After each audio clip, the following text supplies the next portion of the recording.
Alhamdulillah, alhamdulillahi nahmaduhu wa nasta'inuhu wa nastaghfiruhu wa na'udzu billahi min shururi anfusina wa min sayyiati a'malina, may yahdihillahu fala mudhillalah wa may yudlilhu fala hadiyalah. Asyhadu an la ilaha illallah wahdahu la syarikalah wa asyhadu anna Muhammadan abduhu wa rasuluh. Allahumma sholli ala sayyidina Muhammad wa ala alihi wa sahbihi wa barik wa sallim ajma'in, amma ba'du. Perkenalkan, nama saya Naisa Awalia Putri dari kelas 12 IPS 1. Di sini saya akan menyampaikan penjelasan Quran surat Al-Fatihah ayat 1 sampai 7. Surah Al-Fatihah adalah surah yang pertama di dalam Al-Quran. Surah ini terdiri dari 7 ayat dan diturunkan di Mekah sebelum Nabi Muhammad SAW hijrah, sehingga tergolong ke dalam surah Makkiyah. Al-Fatihah merupakan surah yang pertama-tama diturunkan dengan lengkap di antara surah-surah yang ada dalam Al-Quran. Surah ini juga memuat doa untuk memohon petunjuk dan kasih sayang kepada Allah Subhanahu wa Ta'ala. Fatihah artinya pembuka, bukan sekedar pembuka, tapi pembuka semua ragam kebaikan, semua jenis kebaikan. Al-Fatihah juga mempunyai tidak kurang dari 20 nama, yang populer ada 4, yaitu Ummul Quran, Ummul Kitab, As-Sab'ul Mathani, dan Al-Fatihah. Surah ini dinamakan Al-Fatihah yang artinya pembukaan karena dengan surah inilah dibuka dan dimulainya Al-Quran. Ummul Quran artinya induk Al-Quran, Ummul Kitab artinya induk kitab.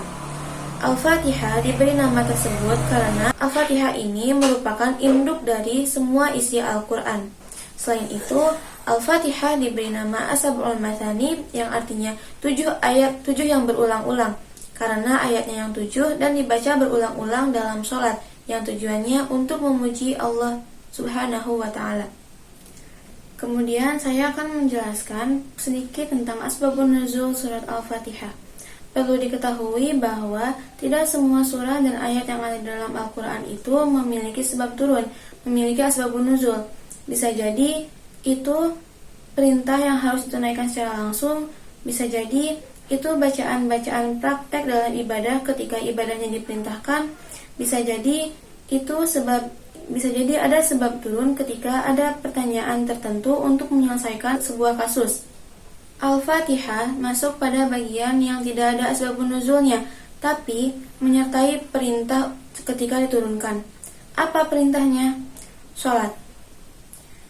Perintah sholat ketika diturunkan. Nabi diperintahkan setahun sebelum hijrah pada usianya 52 tahun.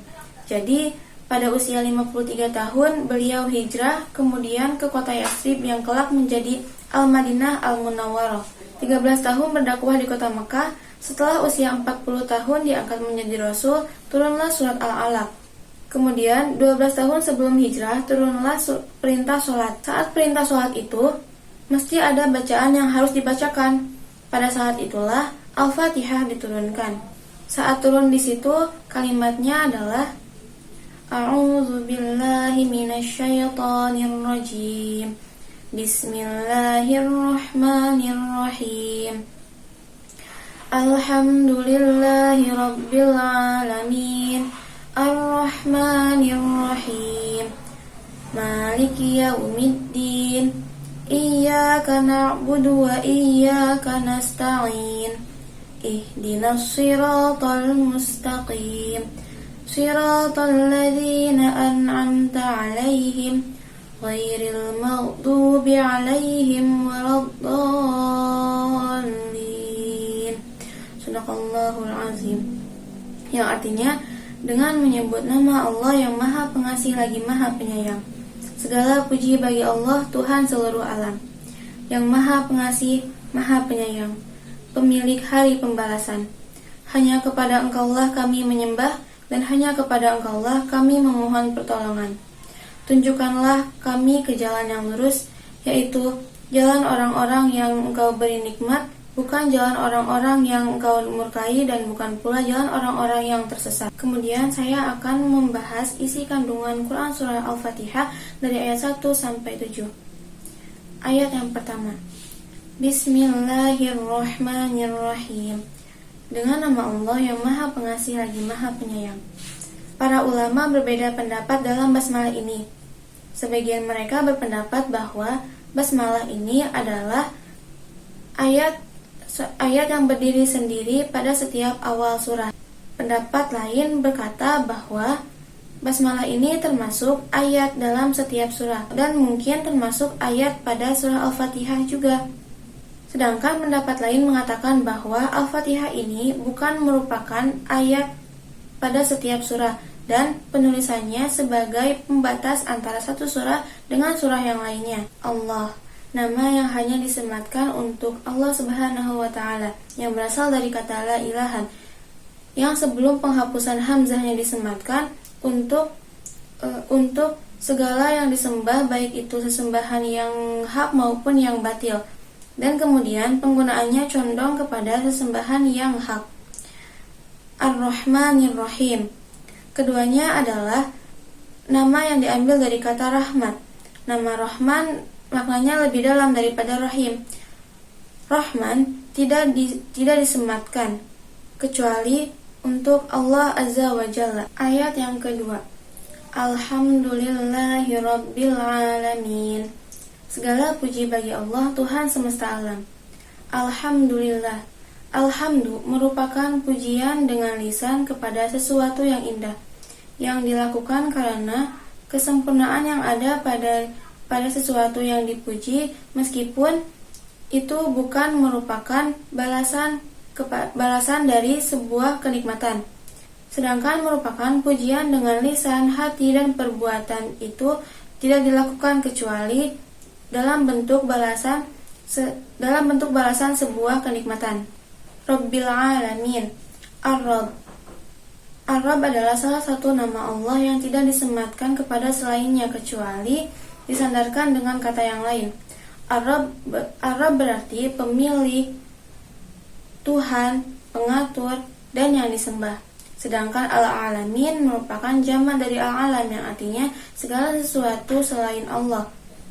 Menurut pendapat lain berarti makhluk yang berakal, seperti manusia, jin, malaikat, dan setan. Ayat yang ketiga, Ar-Rahmanir-Rahim, yang Maha Pengasih lagi Maha Penyayang. Tafsir ayat ini sudah dijelaskan dalam ayat sebelumnya. Setelah disebutkan bahwa Allah disifati sebagai Rabbil Alamin, pemilik semesta alam yang memberi rasa ketakutan dalam hati makhluknya. Maka dari itu, Allah menyandarkan Ar-Rahmanir-Rahim, yang Maha Pengasih lagi Maha Penyayang, karena mengandung makna kecintaan. Sehingga terkumpul sifat-sifatnya antara sifat rasa takut dari Allah dan cinta kepadanya, agar lebih memudahkan dalam menjalankan ketaatan kepadanya. Selanjutnya ayat keempat, yaitu Maliki Yaumiddin, pemilik hari pembalasan. Dalam ayat ini diriwayatkan dengan dua bacaan.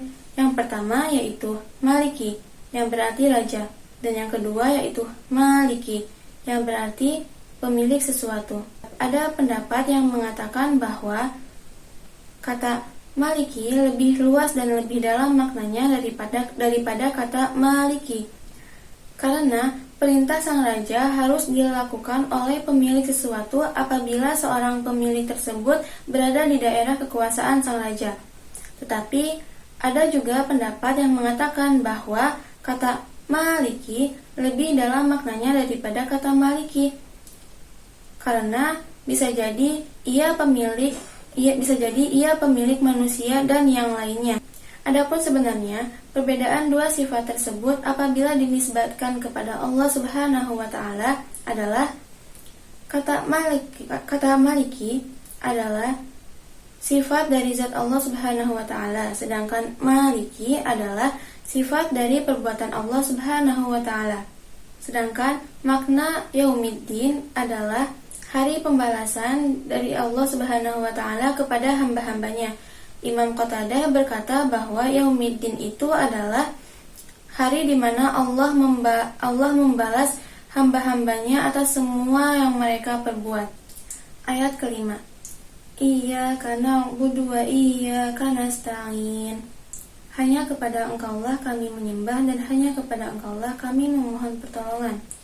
Diriwayatkan dari Ibnu Abbas mengenai tafsir ayat ini, Iyyaka na'budu, wahai Rabb kami, hanya kepadamulah kami mengesahkan dan takut, tak ada selainmu. Wa iyyaka nasta'in, dan hanya kepadamulah kami memohon pertolongan dalam menjalankan ketaatanmu dan dalam segala urusan kami, tak ada selainmu. Dan diriwayatkan dari Qatadah, ia berkata bahwa Allah telah memerintahkan kalian agar senantiasa ikhlas dalam beribadah kepadanya dan agar senantiasa memohon pertolongan atas segala urusan kalian.